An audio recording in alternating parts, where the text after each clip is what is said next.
Such a Jenny come lately? I got to a point in my life where I realised that there was no point sitting shouting at the television about everything that was going wrong in society. If I wanted to make sure that my story, my aspirational story about doing well in life despite my background was commonplace to everyone, I'd have to get involved in the Labour Party and start to kick things from the inside out. And that's why I got involved in politics. And when you first ran for election in 2015, in the general election then, your leaflet said that you became a solicitor for the NHS to help defend our health service. But that's not true, is it? I did work for a law firm, and the department that I worked in only did work for the NHS. So yes, but you weren't a solicitor for the NHS, and it doesn't seem that you defended the health service either, does it? Well, no, what we did was only work for the NHS, so I was acting for the NHS. And what you did working in this department for the NHS, in this Manchester solicitor's office, is that you worked for a lawyer, a senior lawyer in that department, who helped draw up PFI contracts which handed ownership of NHS hospitals to a Luxembourg investment vehicle.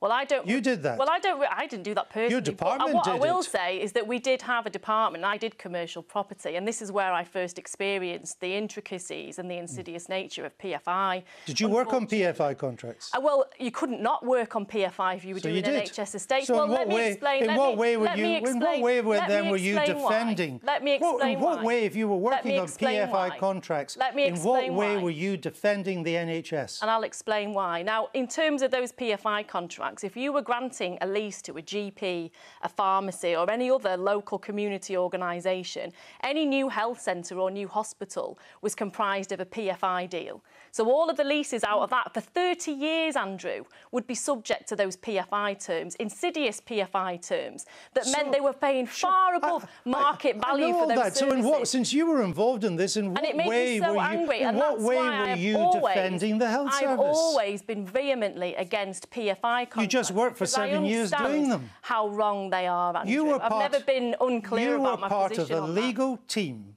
that handed over ownership of £190 million worth of NHS assets to a Luxembourg investment vehicle. In what way was that defending the NHS? I defended the NHS on a daily basis on a whole range of issues. In what way? Commercial property was one aspect of the work that I did. I worked in comprising local authority contracts to provide joint services of vital necessity to our communities. But on the issue of PFI, unfortunately, Andrew, for the NHS, it was the only game in town, and unfortunately that was the fault of a Conservative government and previous Labour governments.